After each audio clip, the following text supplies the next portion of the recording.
quand le Nigeria a battu l'Algérie, oui. À un certain moment, il y a des gens qui ont dit... c'est l'arbitre. Oui, c'est l'arbitre, etc. Mais quand on regarde le match, le Nigeria a été plus fort sur ce match-là. Aucun tir cadré des Algériens, ils l'ont reconnu. Franchement, sur ce match-là, le Nigeria a été plus fort. Et le Nigeria a gagné par 2-0. C'est tout à fait logique. Le Nigeria aurait pu gagner d'ailleurs par un score beaucoup plus fleuve. Donc je crois que quelque part, on a parlé de vertu du sport. Il faut qu'on en revienne quand même à ces vertus du sport et qu'on sache raison garder. C'est vrai que le football, c'est beaucoup d'émotions. C'est beaucoup de passion. Mais après, on s'arrête. Et on se dit quoi? Que d'abord et avant tout, c'était une compétition pour créer l'amitié entre les peuples. L'historien nous a montré que nous avions des cadres unis, qu'on a été fragmentés, qu'aujourd'hui, avec le sport et avec d'autres supports, nous trouvons des moyens, des artifices, des mécanismes qui nous permettent de nous retrouver. C'est la fête de l'amitié. Ce n'est pas autre chose. Et qu'en conséquence, lorsque quelqu'un pose un acte qui vient entacher cette fête, c'est celui-là qui constitue un problème. Donc ce n'est pas le Maroc, ce n'est pas le Sénégal, mais c'est celui qui a posé des actes. Je ne sais pas qui c'est. Il s'appelle Ndala. Non, ça peut ne pas se limiter seulement à Ndala, malheureusement. Je ne sais pas si c'est Ndala seulement, peut-être c'est... Je comprends. Voilà. Donc, mais disons que c'est cela qui ne fait pas partie du sport. C'est un match de football entre deux équipes. C'est l'équipe qui est la plus forte qui doit l'emporter. C'est aussi simple que ça. Et ça a été le cas. Continuons sur les autres matchs pour finir cette émission, professeur Mbaye Thiam. C'est le match diplomatique maintenant que les acteurs politiques sont en train de jouer. Le Premier ministre qui a fait une publication avec son confrère du Maroc. Il y a même le roi Mohamed VI qui a fait une tribune pour dire que maintenant que cette compétition ne doit pas entacher les relations entre Africains. Aujourd'hui, on doit jouer la carte de l'apaisement parce que vous disiez tout à l'heure que la relation entre le Sénégal et le Maroc date de 11 siècles. Est-ce qu'aujourd'hui, c'est la diplomatie, c'est balater, c'était que du sport? Mais c'est ignorer le poids de l'histoire. Or, le poids de l'histoire s'impose. Qu'on en soit conscient ou pas, que de penser que un match de football, quelle que soit son intensité et son enjeu sportif, peut remettre en cause les relations entre le Maroc et le Sénégal. C'est possible. C'est ma conviction. C'est ma conviction. Et ce n'est pas un vœu.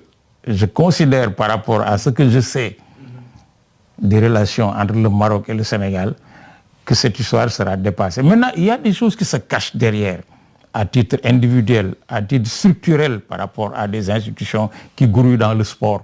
Et surtout par rapport à la volonté de quelques gens à vouloir transformer exclusivement le sport de haut niveau en activité business.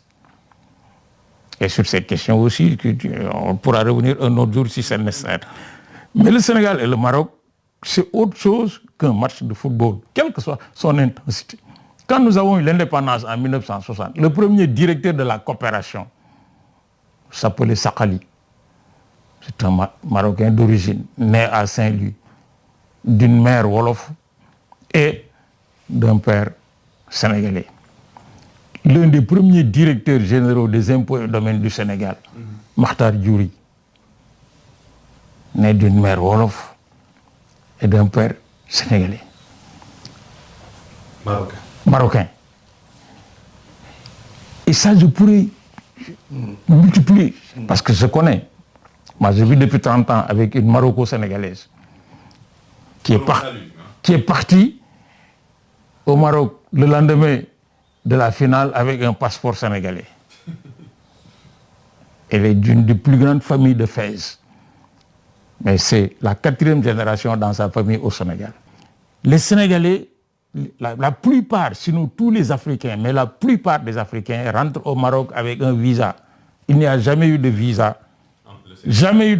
de Sénégalais réclamé pour entrer au Maroc, et vice-versa. Pendant 25 ans, le Maroc a entretenu un ambassadeur du Royaume du Maroc au Sénégal, né à Saint-Louis. Il est rentré au Maroc quand il a pris ça. Pendant 25 ans, il est né à Saint-Louis. Sa maman est enterrée à Saint-Louis. Donc l'un dans l'autre, nous avons là des relations d'histoire. et nous considérons, nous, Sénégalais, Fès, comme une partie du Sénégal. Tous les quartiers qui s'appellent Fès, dans l'ensemble des villes et villages du Sénégal, c'est en référence à... Ah bon? Ah oui, c'est une déformation de Fès. Fès. Et il y en a dans pratiquement presque tout. Ça veut dire quoi? Ça veut dire que quelqu'un a dit ce matin quelque chose que j'ai noté. Il a dit, la diplomatie, là, il n'y a pas besoin de truc. Un coup de fil entre le khalife général des Tidjanes, le président de la République du Sénégal ou son premier ministre et une délégation du Sénégal politique comprenant une partie de la délégation de Tivaouane, de Medina Baye, qui règle le problème définitivement. Et la première, le communiqué du roi, et hier soir, après le communiqué du roi, qui a communiqué? Le khalife de la Tidjania de Fès a sorti un communiqué pour évoquer pourquoi il ne peut pas y avoir sur un match de football une tension allant jusqu'à la rupture en quoi que ce soit entre le Maroc et le Sénégal. Pour dire quoi? Pour dire que le football, évidemment, est extrêmement sensible aujourd'hui. Parce que, à la limite, c'est une espèce de comprimé pour adoucir mais les difficultés de la vie. Dans tous les pays du monde, quels sont ceux qui vont au stade? Mais c'est les pauvres et les moins pauvres qui remplissent les stades et qui, à travers le football, expient toutes leurs difficultés. Eh bien, ces gens, à un moment donné, évidemment, ils dérapent parce que c'est la dernière ressource qui leur reste. Attends.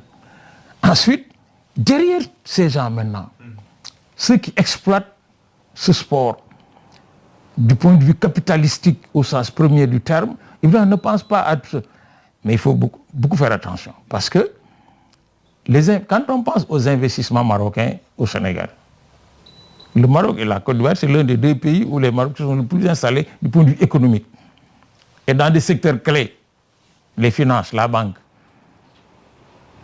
Ensuite, pourquoi? Mais parce qu'au Sénégal, c'était prédestiné. En Côte d'Ivoire, il a fallu se battre. Au Sénégal, c'est tout à fait normal. C'est tout à fait normal. Et je pense donc que la diplomatie va très rapidement prendre le relais. Oui. Et après, on se rendra compte que entre un patron de la CAF qui est sous la coupe d'un patron de la FIFA, qui tous les deux ne jouent que sur le chapitre de l'argent, mais ils vont être rattrapés par des réalités historiques qui, elles, sont contingentes et ne changeront jamais. Maintenant, ça a été un coup, comme on dit en rugby, il faut valider l'essai.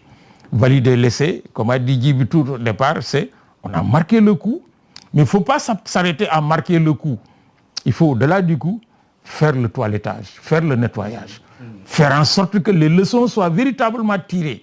Moi, je suis persuadé que à partir du 26, quand la commission mixte Sénégal-Maroc va se réunir, en dehors de la France, le Maroc est le deuxième pays qui reçoit le nombre d'étudiants sénégalais dans le monde.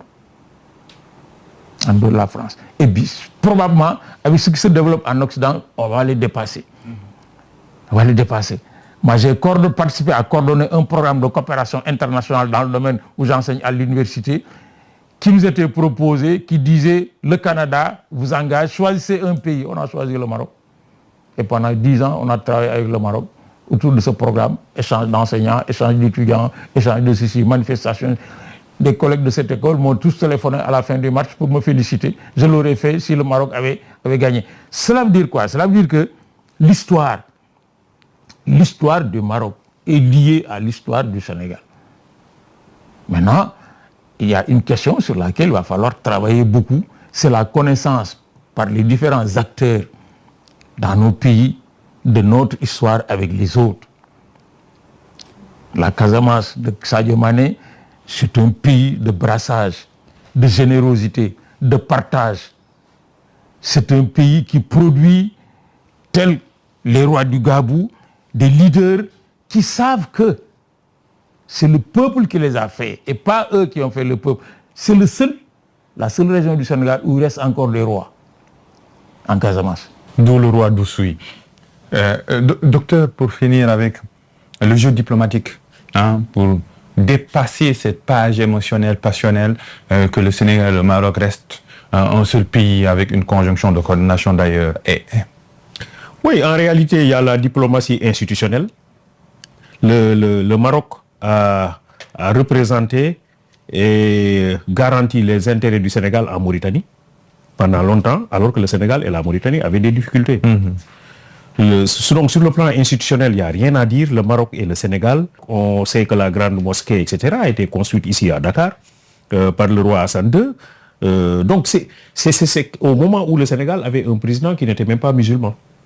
Donc, je crois que ça montre que il y a sur le plan institutionnel une diplomatie très forte. Mais sur le plan de la religion, oui, une diplomatie religieuse dont le professeur a parlé tout à l'heure, qui est très très très forte aussi.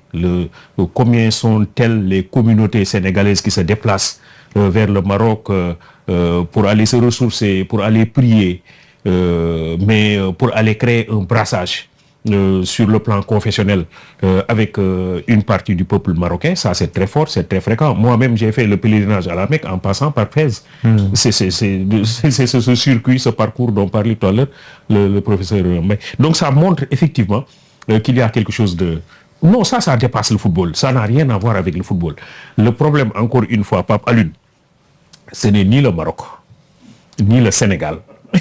C'est vraiment celui-là qui a posé un acte qui n'a rien à voir avec les vertus du sport. Le problème, c'est à ce niveau. Et c'est ça qu'il faut dénoncer. C'est ça qu'il faut régler. Quand le professeur Mbaye dit il faut régler ce problème, il faut à partir de ce moment-là, mettre le marqueur à ce niveau et qu'on le règle définitivement. C'est de ça qu'il s'agit.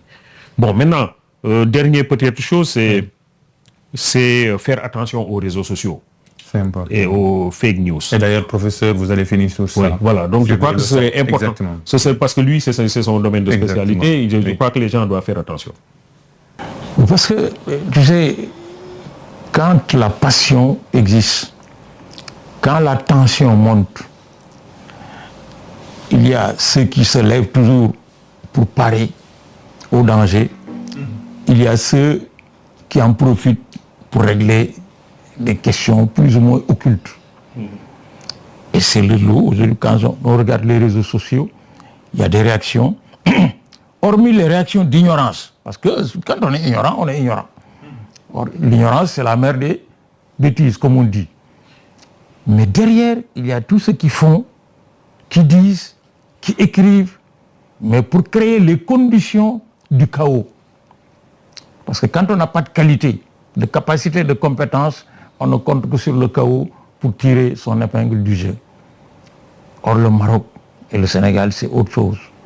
Il est heureux d'ailleurs que ça ait opposé le Maroc et le Sénégal. D'autres pays auraient connu ce contentieux que ça aurait pu dégénérer. Quand, après son exil à Madagascar, le père du roi Hassan II, Mohamed V, a été autorisé à rentrer, il a demandé à s'arrêter au Sénégal. Il a fait escale au Sénégal. Ah oui, oui. Ça, c'est de l'histoire. Il a fait escale au Sénégal avant de rentrer au Maroc. Parce que ce que ça signifie. Le roi Hassan II a été fait docteur honoris causa pour la première fois en Afrique, au Sénégal, dans l'amphithéâtre de la faculté de médecine en 1964, quand il est venu systématiser sa participation à la construction de la grande mosquée de Dakar. Et au cours de cette cérémonie de docteur honoris causa, il n'a pas écrit un discours. Il a dit que pour parler du Maroc et du Sénégal, on n'écrit pas, on laisse son cœur parler. Il a donné d'ailleurs à vous, philosophes et sociologues, à cette occasion, une merveilleuse définition de la culture, en parlant de la dimension culturelle. Et je pense qu'il a beaucoup contrôlé les réseaux sociaux. Malheureusement, comme a dit Eco, bon, c'est devenu l'auberge espagnole. Mais chacun ne trouve que ce qu'il apporte. Mais une qualité ne vaut pas un mal. La qualité est supérieure en valeur et en poids. Cette natte-là, comme le dit Cheikh Ahmed Tidiane Sy Al Maktoum, il faut savoir préserver cette natte, c'est-à-dire il faut que nous soyons agrippés à nos convictions, à nos valeurs, à nos usages, à nos coutumes, parce que nous avons quelque chose à vendre au monde. Merci beaucoup, professeur sociologue, au professeur historien. Merci également à toute l'équipe de BL Podcast qui s'est mis aux couleurs de la Coupe d'Afrique des Nations. Vive la coopération entre le Sénégal et le Maroc, vive aux vertus du sport, vive également au débat échange. Vous connaissez notre secret de polichinelle.